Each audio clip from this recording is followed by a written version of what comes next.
और जो कांग्रेस आज दावा कर रही है कि हम संविधान को बचाने की लड़ाई लड़ रहे हैं, तो संविधान को खतरे में डालने की शुरुआत किसने की? संविधान में तमाम संशोधन करने की शुरुआत किसने की?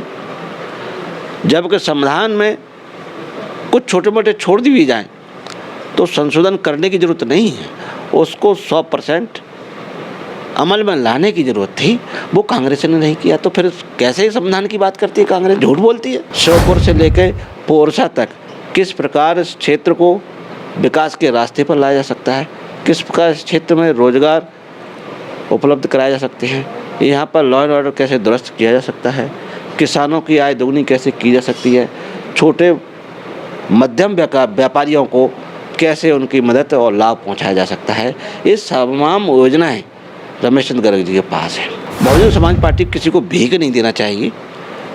कोई 1250 दे रहा है तो कोई 1 लाख देने की बात कर रहा है, पर उनके बच्चों को फ्री में शिक्षा और शिक्षा के बाद उनको रोजगार देने की कोई बात नहीं कर रहा है बहुजन समाज पार्टी। 2024 की 18वीं लोकसभा के चुनाव में इस बार मुरैना श्योपुर की सीट त्रिकोणीय मुकाबले में जोरों शोरों के प्रचार पर है। वहीं मोदी जी की सभा और कांग्रेस के प्रदेश अध्यक्ष जीतू पटवारी जी की सभा के बाद अब बारी है बसपा सुप्रीमो बहन कुमारी मायावती जी की सभा। ये सभा तय करती है यहाँ का गणित, ये सभा तय करती है कि किस तरह तमाम वोटर्स रहेगा, ये सभा तय करती है कि यहाँ से कौन जीतेगा, क्योंकि बाहुबल वोटों पर इनकी पकड़ है और एक बड़े पैमाने पर ये वोट पर अपनी पकड़ रखती हैं। तो 28 तारीख की सभा की तैयारियां कैसी हैं, 28 तारीख में किस तरह लोग आएंगे और कितने लोग आएंगे, ये सब जानेंगे हम बसपा के प्रदेश अध्यक्ष रमाकांत पिपल जी से। सर, लोकनायक न्यूज़ में आपका बहुत बहुत स्वागत है। बहुत बहुत धन्यवाद सुनील भाई जी। चुनाव जोरों पर है। कल मोदी जी की सभा ख़त्म हुई है, उससे पहले राहुल गांधी जी, वो जीतू पटवारी जी भी सभा कर गए कांग्रेस के प्रत्याशी के लिए। बहन जी की पहली सभा है, तो किस तरह देखते हैं? देखिए, मैं सबसे पहले तो आपके माध्यम चैनल के माध्यम से माननीय बहन जी का ही आभार और धन्यवाद व्यक्त करता हूं कि उन्होंने मुरैना श्योपुर और आसपास के क्षेत्र के लिए अपना अमूल्य समय दिया है, क्योंकि उनका आने से बसपा का जो कैडर वोट होता है उसमें एक नई ऊर्जा संचार करती है, और उनके आह्वान से ही, उनकी अपील से बसपा का 100% मतदाता माननीय बहन जी के द्वारा खड़े किए हुए प्रत्याशियों को वोट डालने का काम करता है। आदरणीय बहन कुमारी मायावती जी 28 तारीख को मुरैना के मेला ग्राउंड पर आ रही है।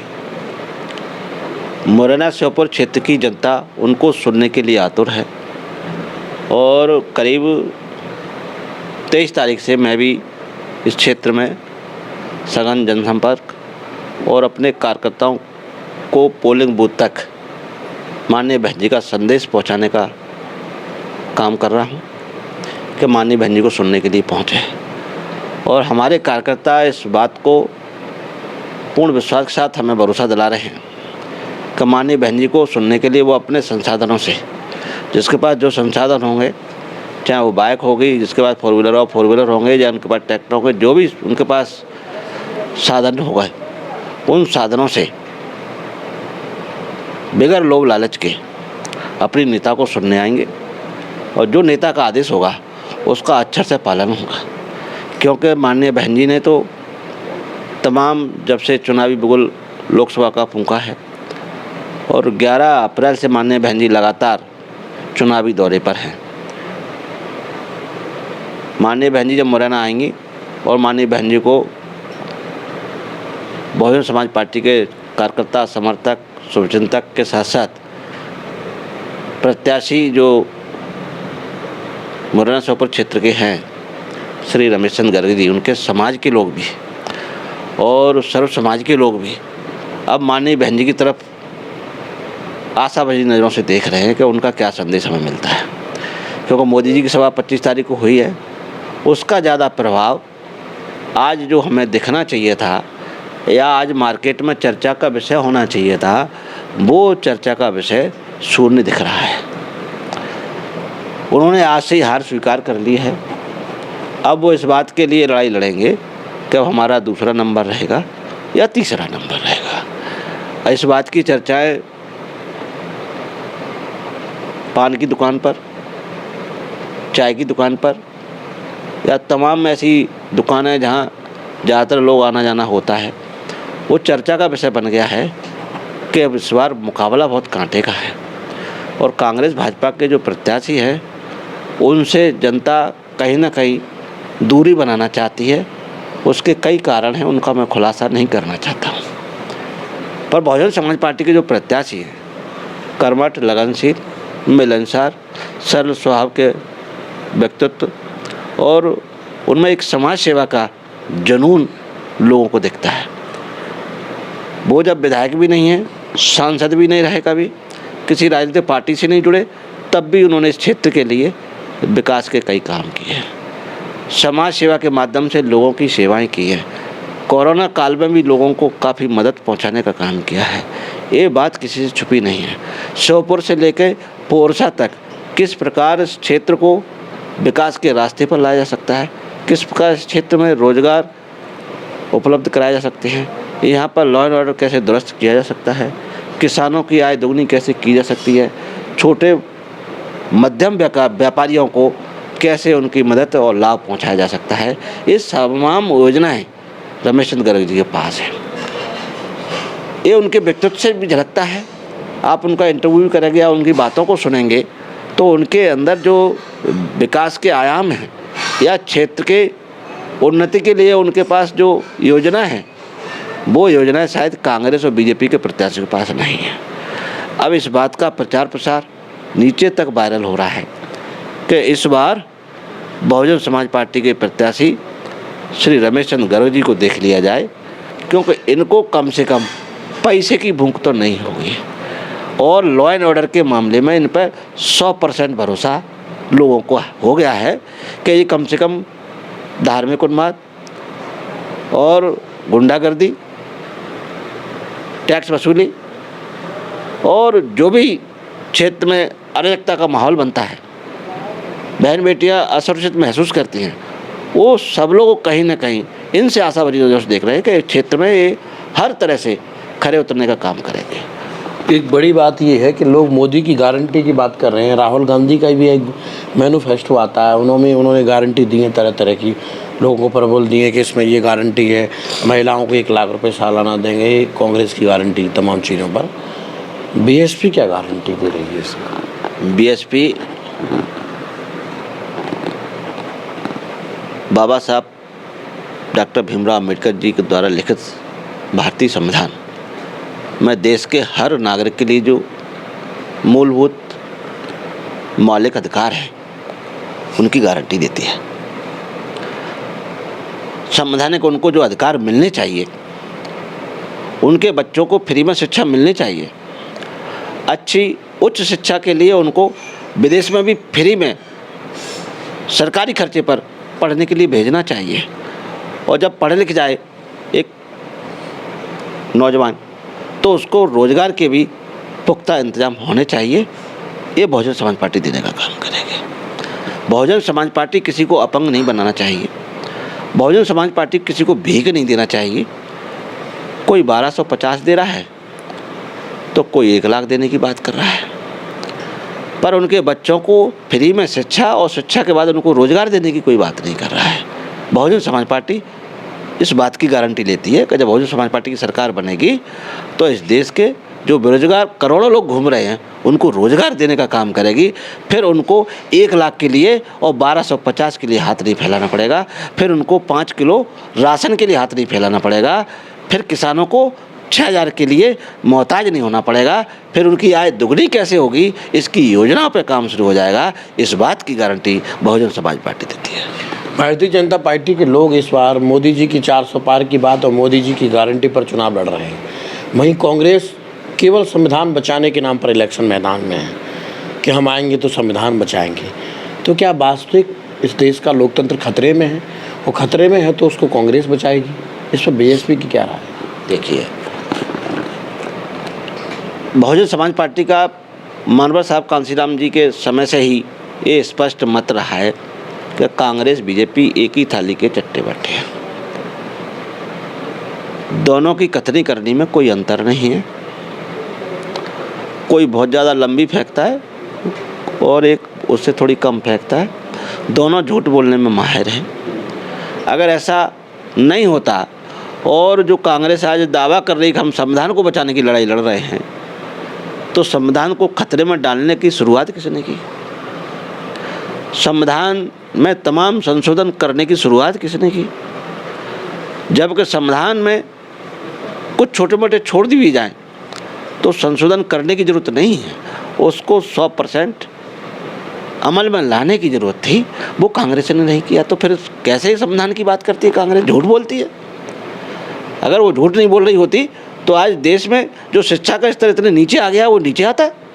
आज देश में बेरोजगारी इतनी बढ़ गई है, क्या इतनी बेरोजगारी बढ़ती? देश की जीडीपी कहाँ पहुँच रही है, इसका कोई प्रभाव नहीं जानता कि क्या असर पड़ रहा है नौजवानों के ऊपर, देश की जनता के ऊपर। और भारतीय जनता पार्टी ने जो कांग्रेस ने 70 साल में किया, भारतीय जनता पार्टी ने 10 साल में कर दिया। यानी दोनों बड़े पैमाने पर हर मामले में झूठ बोलने वाली पार्टी है।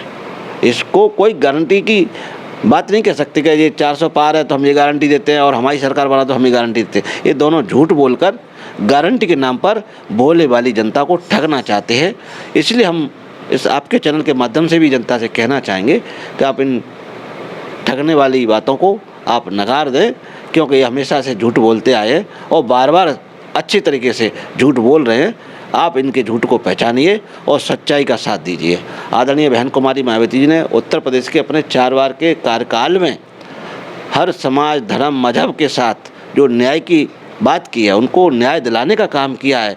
बहन बेटियों को सुरक्षा दी है, बेरोजगारों को रोजगार दिया है और बच्चों को फ्री में शिक्षा दी है। विदेशों में पढ़ने के लिए फ्री में उनको पढ़ाने का काम किया है और जिनके पास मकान नहीं उनको मकान देने का काम किया है, जिनके पास ज़मीन नहीं उनको ज़मीन देने का काम किया है और क्षेत्र के विकास के नए आयाम, नए इतिहास बनाने का भी काम किया उत्तर प्रदेश में। आप जाके देखिए। तो ये शुरुआत थी, क्योंकि उनको उत्तर प्रदेश में मुख्यमंत्री बनने का जब मौका मिला तो उन्होंने उत्तर प्रदेश का डेवलपमेंट किया, उत्तर प्रदेश का विकास किया, उत्तर प्रदेश के लोगों का भला किया और वहाँ पर लॉ एंड ऑर्डर दुरुस्त किया। जब उनको देश का मौका मिलेगा तो फिर आप देखेंगे कि कितनी बातों में भारतीय जनता पार्टी की और कांग्रेस की सच्चाई है, कांग्रेस की बातों में सच्चाई है या आदरणीय बहन कुमारी मायावती की बातों में सच्चाई है। वो आपको फर्क बन जाएगा। दोनों ही प्रत्याशी एक ही समुदाय के हैं। एक वो है जो भारतीय जनता पार्टी से पूर्व में विधायक रहे हैं और एक तो वही है जो विधायक भी रहे हैं, 2 बार चुनाव भी हारे हैं भाजपा से और फिर लोकसभा के मैदान में। तो यानी कहा जाए कि एक ही फैक्ट्री के प्रत्याशी 2 अलग अलग पार्टियों से लड़ रहे हैं। बीएसपी ने एक नया चेहरा उतारा जो राजनीति में ही नया है। तो तीनों में कहाँ देख रहे हैं बीएसपी के प्रत्याशी को? देखिए, आप ये जानते हैं अच्छी तरह से, जनता इतनी तो समझदार हो गई है कि अब थोड़ा सा पढ़ी लिखी भी है, कुछ अवेयरनेस मोबाइल से भी आ रही है। लोग अब फेसबुक और ट्विटर पर भी देखते हैं और वो जान रहे हैं इस बात को कि कांग्रेस बीजेपी के जो प्रत्याशी हैं उनका इतिहास क्या है। और बहुजन समाज पार्टी ने पूरे क्षेत्र का जो रुझान उसका सर्वे किया। चूँकि मैं लोकल होने के नाते हमने भी अपनी टीम के साथ मंथन किया, फिर इसकी रिपोर्ट ऊपर भेजने का काम किया। फिर ऊपर से हमारे माननीय प्रभारी श्री रामजी गौतम जी ने माननीय बहन जी से और कोर कमेटी के मेंबरों से भी बात की। उसके बाद इस पर मोहर लगी कि हर मामले में ये चेहरे हमारे लिए उपयुक्त हैं। भारतीय जनता पार्टी इस बात का दम भर रही थी, हम कहेंगे वैसा प्रत्याशी बहुजन समाज पार्टी वाले उतारेंगे। ऐसे उनके कार्यकर्ता प्रचार प्रसार कर रहे थे और क्षेत्र में भी जनता में मैसेज पहुंच गया। हमारे कार्यकर्ताओं के फ़ोन आने लगे कि क्षेत्र में ये चर्चा चल रही है कि बीजेपी चाहिए वो कैंडिडेट चुनाव लड़ेगा बीएसपी से। मैंने भाई बीएसपी को आप इतना कमज़ोर समझते हो? बीएसपी राष्ट्रीय पार्टी और देश की 3रे नंबर की पार्टी है। आप धैर्य रखें, माननीय बहन जी जो भी निर्णय लेंगी वो ऐसा निर्णय लेंगी कि बीजेपी और कांग्रेस दोनों की नींद हराम कर देगी। समय ज़रूर लगा पर भाजपा कांग्रेस को ईंट का जवाब पत्थर से दिया है। आज उन दोनों पार्टियों के प्रत्याशियों की नींद उड़ चुकी है। एक अंतिम सवाल सर, प्रदेश में इस बार किस तरह का प्रदर्शन रहेगा? पहली बार आप के नेतृत्व में मुरैना विधानसभा में चुनाव हुआ और अच्छा प्रदर्शन रहा, जीते नहीं लेकिन हर सीट पर मुकाबला फाइट टू फाइट बीएसपी से रहा।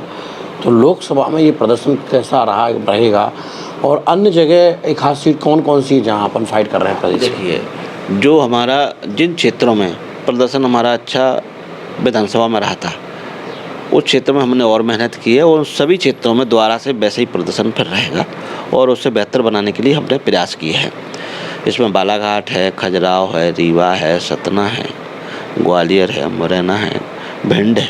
आप देखेंगे वहाँ के बारे में, वहाँ के समीकरण के बारे में और वहाँ की जो नीचे से फीडबैक आ रहा है उसके बारे में जब आप आकलन करेंगे और उसकी समीक्षा करेंगे तो आप पाएंगे कि बहुजन समाज पार्टी इनको कांटे की टक्कर दे रही है। चुनाव में हार जीत होती है, बात सही है, पर हम लड़ाई नहीं तो फिर हारना निश्चित है। अगर हम लड़ेंगे तो हारेंगे कभी तो जीतेंगे भी, और इस बार हम जीत के दिखाएंगे। लड़ेंगे तो जीतेंगे, ये बात कह रहे हैं प्रदेश अध्यक्ष जी। और ये मुकाबला वैसा होगा जैसा विधानसभा में आपने देखा, उससे कहीं ज़्यादा। विधानसभा में तो कुछ सीटें चली गई लेकिन लोकसभा में वो कमी पूर्ति करके वो सीटें बीएसपी के खाते में लाने की पूरी ताकत रहेगी बीएसपी की। तो ये आप देख रहे थे अब बीएसपी के प्रदेश अध्यक्ष रमाकांत पिप्पल जी ने किस तरह कांग्रेस पर हमला बोलते हुए बताया कि कांग्रेस की करनी और कथनी, भारतीय जनता पार्टी की करनी और कथनी किस तरह की है। फिलहाल तो यही है, देखना है कि 4 तारीख में परिणाम क्या रहेंगे और 7 तारीख में बॉर्डर किस करवट लेता है अपना रुझान। तो ये सब पता लगेगा आपको। हमारे साथ बने रहिए, देखते रहिए। कैमरा पर्सन लवकुश के साथ वीडियो रिपोर्ट लोकनायक न्यूज मुरैना।